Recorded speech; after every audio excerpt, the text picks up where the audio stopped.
Welcome to KRR kitchen. இன்றைக்கி நம்ம கிச்சனில் என்ன ரெசிபி பார்க்க போகிறோன்னா, நல்ல ஒரு அருமையான குழம்பு ரெசிபி தான் பார்க்க போகிறோங்க.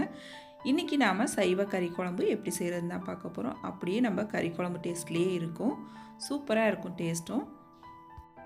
இந்த குழம்பு பார்த்திங்கன்னா சாதத்து கூட பிசைஞ்சு சாப்பிட்றதுக்கும் நல்லாயிருக்கும். அதே போல் இட்லி, தோசை, சப்பாத்தின்னு டிஃபன் வகைகளுக்கும் ரொம்ப அருமையாக இருக்குங்க. இந்த குழம்பு எப்படி செய்கிறது நம்ம வீடியோக்குள்ளே போய் பார்ப்போம். அதுக்கு முன்னாடி நம்ம சேனலை இப்போ தான் ஃபஸ்ட் டைம் பார்க்குறீங்கன்னா சப்ஸ்கிரைப் பண்ணி வச்சுக்கோங்க. கூடவே பெல் சிம்பிள் ப்ரெஸ் பண்ணி ஆளுங்கிற ஆப்ஷனையும் ப்ரெஸ் பண்ணி வச்சுக்கோங்க. அப்போ தான் நான் போகிற வீடியோஸ் எல்லாம் உங்களுக்கு தொடர்ந்து நோட்டிஃபிகேஷனில் உடனுக்குடனே கிடச்சிக்கிட்டு இருக்கோம். இப்போ வாங்க இந்த சைவ கறி குழம்பு எப்படி செய்கிறதுன்னு பார்த்துடலாம்.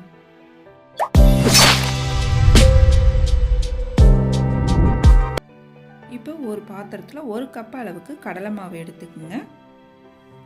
இந்த மாவு கூடவே ஒரு அரை டீஸ்பூன் அளவுக்கு தனி மிளகாத்தூள், 1 டீஸ்பூன் அளவுக்கு மல்லித்தூள் சேர்த்துக்குங்க, ஒரு 1/4 டீஸ்பூன் மஞ்சத்தூள், ஒரு அரை டீஸ்பூன் கரம் மசாலா சேர்த்துக்குவோம். அப்புறம் 1 டீஸ்பூன் அளவுக்கு இஞ்சி பூண்டு பேஸ்ட்டு, இதுக்கு தேவையான அளவு உப்பு சேர்த்துக்குவோம். இப்போ எல்லாத்தையும் நல்லா ஒத்தாப்பில் ஒரு தடவை கலந்து விட்டுக்குவோம். இது கூடவே ஒரு 2 டீஸ்பூன் அளவுக்கு எண்ணெயும் சேர்த்துக்குங்க.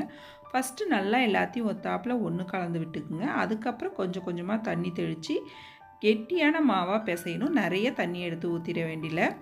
லேசாக கொஞ்சம் கொஞ்சமாக தெளித்து நல்லா திக்கான மாவாக நம்ம பக்கோடா மாவு எப்படி பிசைவோமோ அதே மாதிரி திக்காக பிசைஞ்சு எடுத்துக்குங்க.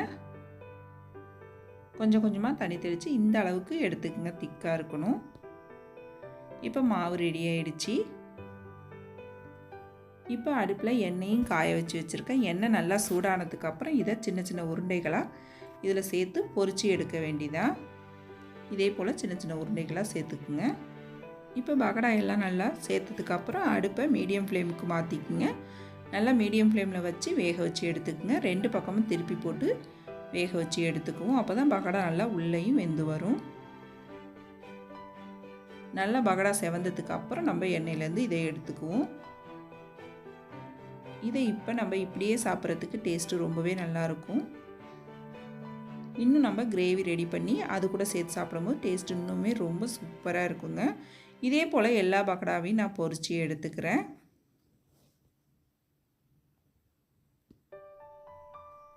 இப்போ பகடா எல்லாம் ரெடி ஆனதுக்கப்புறம் நம்ம கிரேவி ரெடி பண்ண ஆரம்பிச்சுக்குவோம்.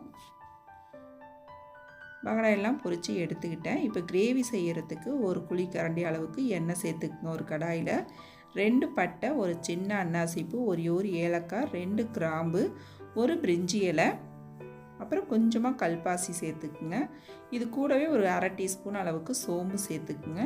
நல்லா எல்லாம் பொரிஞ்சு செவந்ததுக்கு அப்புறம் இதில் நல்லா பொடிசாக நறுக்கின 2 பெரிய வெங்காயம் இதில் சேர்த்துக்கிறேன்.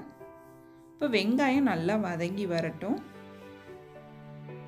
வெங்காயம் பாருங்கள் நல்லா வதங்கி நிறம் மாதிரி வந்துருச்சு. இது கூட இப்போ 1 டீஸ்பூன் அளவுக்கு இஞ்சி பூண்டு சாந்து சேர்த்துக்கிறேன்.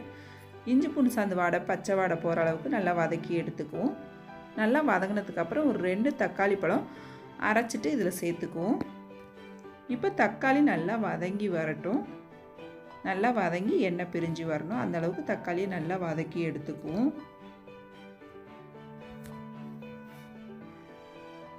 இப்போ பாருங்கள் தக்காளி நல்லா வதங்கி வந்துருச்சு. இப்போ நம்ம இதுக்கு தேவையான மசாலா எல்லாம் சேர்த்துக்குவோம். இதில் ஒரு அரை டீஸ்பூன் அளவுக்கு தனி மிளகாத்தூள் சேர்த்துக்கிறேன். 1 டீஸ்பூன் தனியாத்தூள் சேர்த்துக்குவோம். ஒரு அரை டீஸ்பூன் அளவுக்கு ஜீரகத்தூள், அரை டீஸ்பூன் காஷ்மீரி சில்லி பவுடர் சேர்த்துக்கிறேன். ஒரு அரை டீஸ்பூன் அளவுக்கு உப்பு சேர்த்துக்குங்க. கிரேவி எந்த அளவுக்கு வைக்கிறீங்களோ அதுக்கு தகுந்த அளவு உப்பு சேர்த்துக்குங்க. ஒரு 1/4 டீஸ்பூன் அளவுக்கு மஞ்சத்தூள் சேர்த்து நல்லா மசாலாவையும் இது கூட சேர்த்து நல்லா வதக்கி விடுவோம். இப்போ கிரேவி எந்த அளவுக்கு தேவையோ அந்த அளவுக்கு தண்ணி சேர்த்துக்குங்க. தண்ணி சேர்த்து நல்லா ஒத்தாப்பில் ஒன்று கலந்து விட்டு இப்போ இது நல்லா கொதி வரணும். இது கூடவே கருவேப்பிலையும் கொத்தமல்லியும் சேர்த்து நல்லா கலந்து விட்டு ஒரு மூடி போட்டு நல்லா ஒரு 10 நிமிஷத்துக்கு கொதிக்க விடுவோம். கிரேவி நல்லா கொதித்து மசாலா பச்சை வாடையெல்லாம் போய் நல்லா திக்காகி வரணும். இப்போ பாருங்கள் கிரேவி நல்லா கொதித்து திக்காகி வந்துருச்சு பாருங்கள், எண்ணெய் பிரிஞ்சு வந்திருக்கு பாருங்கள்.